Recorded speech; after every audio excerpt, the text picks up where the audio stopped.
ഈ റീൽസ് ലൈഫും റിയൽ ലൈഫും റിയൽ രണ്ടും വേറെയാണ് കേട്ടോ. നമ്മൾ ഒരിക്കലും ഒരാളെ ചിരി കണ്ടിട്ട് അയാളെ അളക്കരുത്.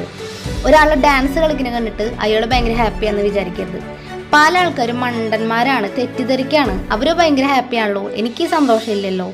അവർ നമ്മളെ ഒരിക്കലും അവരെ വിഷമങ്ങളൊന്നും കാണിക്കില്ല. അവരെപ്പോഴും ഹാപ്പി ആയിട്ടിരിക്കുന്ന മാത്രമേ നമ്മൾ കാണിക്കുള്ളൂ. ആരും വിഷമങ്ങൾ പറയില്ല, എല്ലാവരും സന്തോഷം മാത്രമേ കാണുള്ളൂ. അപ്പോൾ ഇത് കാണുന്ന വിഷമിച്ചിരിക്കുന്ന അല്ലെങ്കിൽ വീട്ടിലെ പ്രശ്നങ്ങളുള്ള ആൾക്കാർ എന്താ വിചാരിക്കുക, അവരൊക്കെ എത്ര ഹാപ്പി ആയിട്ടിരിക്കണം, എനിക്ക് എന്തുകൊണ്ട് ഹാപ്പി ആവാൻ പറ്റില്ല. ഇതിപ്പോൾ ഏറ്റവും വലിയ എക്സാമ്പിളാണ് കേട്ടോ. ഞാനിപ്പോൾ ഈ ഫോട്ടോ കൊടുത്തിട്ടുള്ള വ്യക്തികളില്ലേ, എത്ര ഹാപ്പി ആയിരുന്നു അവരുടെ ഫാമിലി. അവരെത്ര തുള്ളിച്ചാടിയും അമ്മായിച്ചൻ, മരുമോള് എല്ലാവരും എത്ര ഹാപ്പി ആയിട്ട് ഇരുന്നിരുന്നത് അല്ലേ. പക്ഷെ അതിൻ്റെ ഉള്ളിൽ പ്രശ്നങ്ങൾ ഉണ്ടോ എന്ന് നോക്കി നമുക്കറിയാൻ പറ്റില്ല. അവർ ചിരിച്ചിരിക്കുന്ന നോക്കിയിട്ട് നമുക്ക് ആരും വിലയിരുത്താൻ പറ്റില്ലല്ലോ. ഇപ്പൊ ഒരാള് നല്ല വസ്ത്രം ധരിച്ച് ലിപ്സ്റ്റിക് ഒക്കെ ഇട്ട് ഒരു പെണ്ണ്, ഒരു ചേച്ചി ആയിക്കോട്ടെ, ആരോ ആയിക്കോട്ടെ, നല്ല ഭംഗിയിൽ നടക്കണ കാണുമ്പോൾ അയാൾ ചിരിച്ച് നടക്കായിരിക്കും. പക്ഷെ അയാളുടെ ഉള്ളിൽ എന്തൊക്കെയാണ് കിടന്ന് പുകയാണെന്ന് നമുക്ക് ഒരിക്കലും മനസ്സിലാവില്ല. അപ്പൊ നമ്മള് മറ്റുള്ളവരെ കണ്ടിട്ടാണ് നമ്മുടെ ലൈഫ് അളക്കുന്നത് അല്ലേ. അതൊരു തെറ്റായ ഒരു ചിന്താഗതിയാണ്. എല്ലാവർക്കും എല്ലായ്പ്പോഴും സന്തോഷമായിട്ട് ഇരിക്കാൻ പറ്റില്ല. എല്ലാവരുടെ ജീവിതത്തിലും പ്രശ്നങ്ങൾ ഇങ്ങനെ വരും പോവും. ഇപ്പോൾ ജീവിതത്തിലെ ഏറ്റവും വലിയ വേഴ്സ്റ്റ് എക്സ്പീരിയൻസിൽ കൂടെ കടന്നു പോകുന്ന ഒരുപാട് വ്യക്തികളുണ്ടാവും. അതിലൊന്നാണ് ഈ പ്രവീൺ മൃദുല എന്ന് പറയുന്ന ഈ ഹസ്ബൻഡ് ആൻഡ് വൈഫ്. ഇവർ കടന്നു പോകുന്ന സെയിം സിറ്റുവേഷൻ ഒരു 7 വർഷം മുൻപ് ഇതേ അവസ്ഥയിൽ കൂടെ ഞാനും കടന്നു പോയിട്ടുണ്ട്. ഞാൻ ഏറ്റവും കൂടുതൽ കഷ്ടപ്പാടും എനിക്ക് ഏറ്റവും കൂടുതൽ ഒരിക്കലും മറക്കാൻ പറ്റുന്ന എക്സ്പീരിയൻസ് തന്നിട്ടുള്ളതാണ് എൻ്റെ 2 ഡെലിവറി സമയങ്ങൾ. എന്നെ എല്ലാവരും കൂടെ ഒറ്റപ്പെടുത്താനും ഒറ്റപ്പെടുത്തുക എല്ലാ രീതിയിലും നമ്മളെ താഴ്ത്തിക്കെട്ടി ഒന്നല്ലുണ്ടാക്കിയ സമയങ്ങൾ ഞാൻ ഒരുപാട് അനുഭവിച്ചിട്ടുണ്ട്.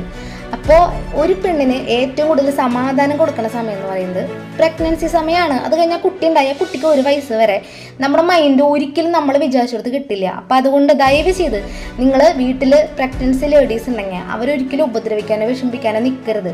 കാരണം അത് ഭയങ്കര ശാപമാണ്. അതൊരിക്കലും നമ്മൾ മറക്കില്ല. നമ്മുടെ വീട്ടിലുള്ള ആൾക്കാർ ആ ഒരു പ്രഗ്നൻസി സമയത്തൊക്കെ നമ്മളോട് ചെയ്ത തെറ്റുകളല്ലേ, അത് ആ പെണ്ണിനെ ഒരിക്കലും മറക്കാൻ പറ്റില്ല. നിങ്ങൾ നോർമൽ ലൈഫിൽ ഒരു പെണ്ണിനെ എന്തെങ്കിലും ചെയ്യുന്ന പോലെ അല്ലെങ്കിൽ പറയുന്ന പോലെയല്ല ഈ പ്രഗ്നൻസി ലേഡീസിനെ പറയുന്നത്.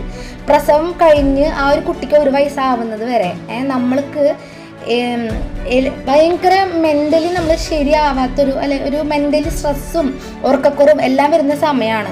അതുകൊണ്ട് നിങ്ങളെ വീട്ടിൽ അങ്ങനെ വല്ലവരും ഉണ്ടെങ്കിൽ നിങ്ങൾ അവർക്ക് പ്രത്യേക ഒരു പരിചരണം കൊടുക്കുക. അത്രേ എനിക്ക് പറയാനുള്ളൂ. ഇപ്പോൾ പ്രശ്നം ഉണ്ടാക്കുന്നത് അമ്മായിമ്മ പ്രശ്നം ഉണ്ടാക്കും, മരുമോളും പ്രശ്നം ഉണ്ടാക്കും, രണ്ടുമുണ്ട്.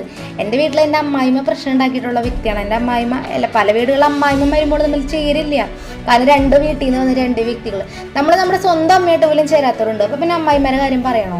അപ്പോൾ ഞാൻ അങ്ങനെ എനിക്കൊരു പ്രശ്നം വന്നപ്പോൾ എൻ്റെ അമ്മായിമ്മ ചെയ്ത കാര്യം ഞാൻ പറയില്ല. പക്ഷേ പ്രശ്നം ഉണ്ടാവാണ്ടിരിക്കാൻ വേണ്ടി നമ്മൾ ചേരില്ല എന്ന് കണ്ടു കഴിഞ്ഞാൽ നമുക്ക് ചെയ്യുന്നൊരു കാര്യം എന്ന് പറഞ്ഞാൽ മാറി താമസിക്കാം. അവരെടുത്ത് നിൽക്കുമ്പോൾ കൂടുതൽ വഷളായി അവരോട് ഒരിക്കലും മിണ്ടാത്ത രീതിയിൽ വരും. പിന്നെ ഒരിക്കലും അവരെ മുഖത്ത് പോയി നോക്കാൻ നമുക്ക് ഇഷ്ടമുണ്ടാവില്ല, അമ്മായിമാരെ മരുമോൾക്കും അമ്മായിമാരെയൊക്കെ. അപ്പം അതുകൊണ്ട് നമുക്ക് മാറി താമസിക്കാം.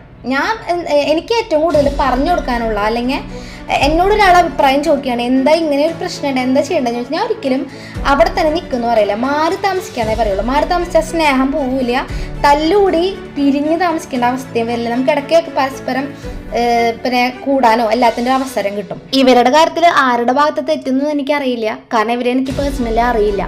പക്ഷേ ഇത് സമൂഹത്തിൽ ഒരുപാട് നടന്നുകൊണ്ടിരിക്കുന്ന കാര്യമാണ്, ഈ അമ്മായിമ്മ മരുമോള് തമ്മിലുള്ള പ്രശ്നം. അല്ലെങ്കിൽ ചിലപ്പോൾ അമ്മായിമ്മ മരുമോളാണോ നമുക്കറിയില്ലല്ലോ, അമ്മായിച്ചനും മരുമോളായിരിക്കാം, ചിലപ്പോൾ അനിയനും ഈ പെൺകുട്ടിയായിരിക്കാം, എന്താ നമുക്കറിയില്ല. എന്താണെങ്കിലും ഒരു വീട്ടിൽ ഒരുമിച്ച് താമസിക്കാൻ പറ്റുന്നില്ല എന്ന് നമുക്ക് ബോധ്യപ്പെടുന്ന സമയങ്ങൾ വരും. ആ സമയമാകുമ്പോൾ നമ്മൾ പതുക്കെ മാറാൻ നോക്കുക. അടുത്ത് തന്നെ താമസിക്കാം, അല്ലെങ്കിൽ കുറച്ച് നീങ്ങിയാലും താമസിക്കാമല്ലോ. അങ്ങനെയാണ് ഞാനെപ്പോഴും പറയുള്ളൂ. കാരണം എൻ്റെ ജീവിതത്തിൽ എനിക്ക് അതേ പറയാനുള്ളൂ. ഞങ്ങൾ മാറിയാണ് താമസിക്കുന്നത്. പക്ഷേ എൻ്റെ അമ്മായിമ്മ പിന്നെയും കൂടി നമുക്ക് താമസിക്കാൻ പറ്റാത്ത അല്ലെങ്കിൽ കൂടി നിൽക്കാൻ പറ്റാത്ത ഒരാളായതുകൊണ്ട് ഞാനെപ്പോഴും അകറ്റി നിർത്തുന്നതേ ഉള്ളൂ. അപ്പം ഇത്രയൊക്കെയുള്ള ഞാൻ ഒരിക്കലും ഈ വീഡിയോ ചെയ്യണമെന്ന് വിചാരിച്ചതല്ല കേട്ടോ. കുറേ ആൾക്കാർ ഇങ്ങനെ, അതായത് അവരെ ഒരു ഇഷ്യൂ എല്ലാവരും എടുത്ത് ഇങ്ങനെ ഉപയോഗിക്കുകയാണ്. അപ്പോൾ എനിക്ക് തോന്നി ഇതിനെപ്പറ്റി ഒന്ന് സംസാരിക്കണം തോന്നി. അമ്മായിമ്മ മരുമോളെന്ന് പറയുന്നത് കൊല്ലങ്ങളായിട്ട് വർഷങ്ങളായിട്ട് പണ്ട് തൊട്ടേ ഉള്ള ഒരു വിഷയമാണ് അല്ലേ. അപ്പോൾ അതിങ്ങനെ വീണ്ടും വീണ്ടും തെളിയിച്ചുകൊണ്ടിരിക്കുകയാണ് ഇവർ തമ്മിൽ ചേരില്ല എന്നുള്ളത് അല്ലേ. അപ്പോൾ ഇത്രയൊക്കെ ഉള്ളൂ. ഞാനിന്ന് വേറെ കണ്ടൻസും കാര്യങ്ങളൊന്നും ഇല്ല. ഇതാണ് ഒരിക്കലും എഴുതി വെച്ച് ചെയ്ത ഒരു വീഡിയോ അല്ല, മനസ്സിൽ തോന്നിയത് വിളിച്ചു പറഞ്ഞതാണ്. തെറ്റുകളുണ്ടാവും, ക്ഷമിക്കാം. അപ്പോൾ നാളെ നമുക്ക് നല്ലൊരു വീഡിയോ ആയിട്ട് കാണാം. അതുവരെ thanks universe, thanks all, tata, Hare Krishna, by.